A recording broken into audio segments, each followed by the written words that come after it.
Bonjour Internet. Bon, faut que je vous explique, cet épisode c'est un peu un pari. Comme durant le mois de mai j'ai un peu de boulot, j'ai décidé de l'écrire en avance. Donc, soit les cinémas sont encore fermés et ce podcast a peut-être encore une chance d'être pertinent, soit ils sont enfin ouverts et j'espère sincèrement que vous n'aurez pas besoin d'écouter ce que je vais vous dire pour vous rendre en salle.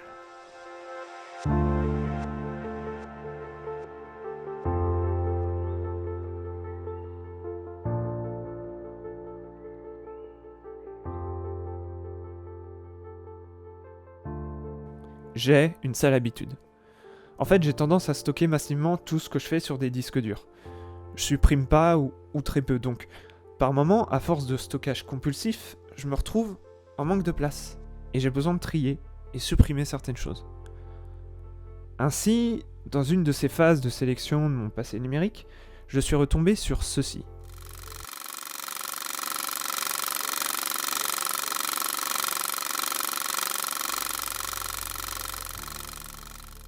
Ce que vous écoutez, c'est le son d'un projecteur à bobine.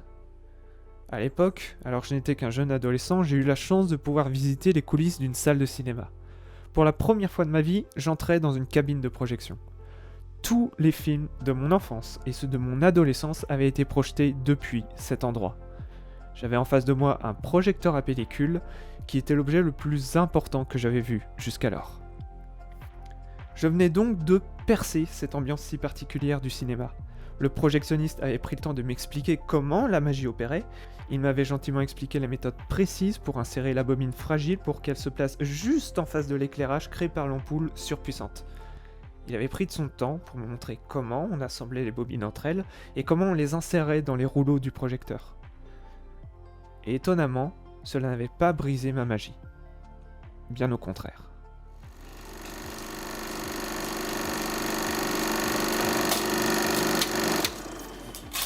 J'aimais beaucoup cette salle parce qu'elle était aussi une scène de théâtre. J'y ai laissé beaucoup de souvenirs. Récemment, je me suis même rendu compte que je devais faire partie des derniers à posséder des images d'archives de cette salle de cinéma avant qu'elle disparaisse. Elle était plus aux normes et par endroits elle n'était plus sécurisée du tout.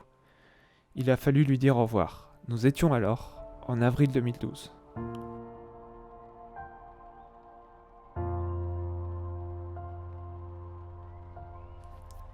Juin 2014, depuis quelques mois maintenant, la salle Saint-Martin s'est transformée en cinéma grand écran. La salle de théâtre a laissé place à une salle de cinéma totale.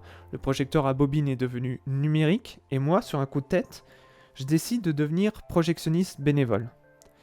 Alors on va être honnête, l'ambiance est clairement pas la même. Cependant, l'idée de ne pas avoir à manipuler une pellicule très délicate, et donc qui peut se déchirer très facilement à tout moment, me convient parfaitement. Sans le savoir, je m'apprêtais alors à traverser l'une des périodes les plus compliquées de ma vie. En fait, à la même période, je commençais des études de cinéma. Une première année d'études qui finira en un fiasco complet et un dégoût profond du milieu du cinéma. Mais pourtant, j'ai continué à projeter des films dans ce cinéma. Au point même où, en 2018, j'ai pu projeter mon premier documentaire dans ce même cinéma. Et j'ai pu le regarder depuis la cabine de projection. À l'heure actuelle, quand je regarde ma DVD Tech, je me rends compte que la plupart des films que j'ai classés dans mes favoris sont sortis durant les quelques années où j'ai été projectionniste. J'ai eu un rapport particulier avec eux, je les ai vus plusieurs fois, je les surveillais attentivement et je profitais du temps pour juste voir un film. Juste pour focaliser tous mes sens dans une expérience audiovisuelle complète. Les salles de cinéma sont fermées depuis novembre 2020 maintenant. Il n'y a plus de films projetés depuis une très très longue période. Et je commence à me demander si j'ai pas perdu cette émotion de la découverte en salle. Car il y a une action précise à se rendre dans une salle de cinéma. C'est une démarche, c'est un acte communautaire. Vous, comme tous les gens avec qui vous aviez partagé des séances de cinéma, sont sortis de chez eux pour découvrir un film. Vous n'étiez pas chez vous entre deux papiers à remplir et vos yeux sur votre téléphone. Vous viviez la séance avec les autres humains autour de vous. C'est ça l'expérience du cinéma, peu importe le nom ou le genre du film. Dans un article publié par Allociné, Steven Spielberg comparait l'expérience du cinéma à celle d'un concert ou d'une pièce de théâtre. Dans ces dispositifs artistiques, nous ressentons un ensemble d'émotions en commun, sans réellement nous connaître.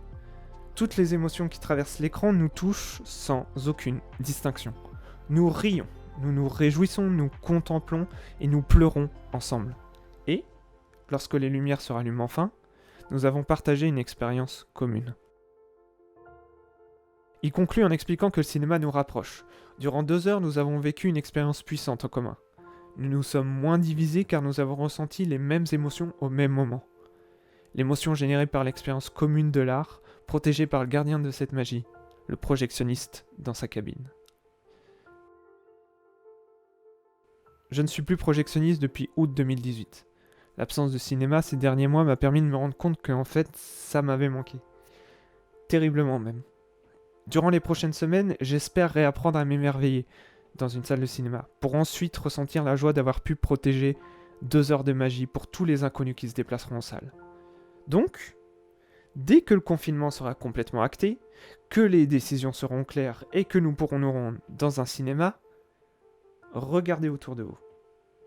Regardez en direction de la cabine de projection.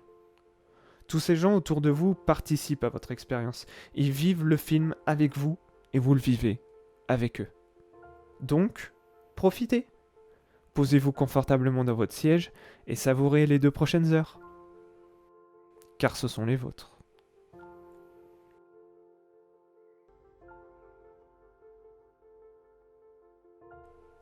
Et voilà, nouvel épisode de Cœur à Conte qui vient de se terminer. Merci à vous de l'avoir écouté jusqu'au bout. S'il vous a plu, partagez-le, tout ça. Il est disponible sur YouTube, Google Podcast, Overcast et Spotify.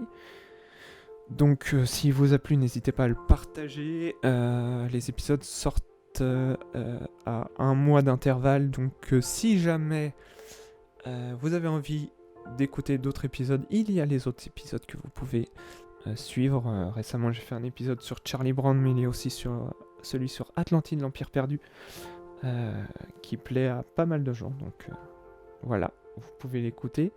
On va se donner rendez-vous dans 1 mois pour l'épisode du mois de juin.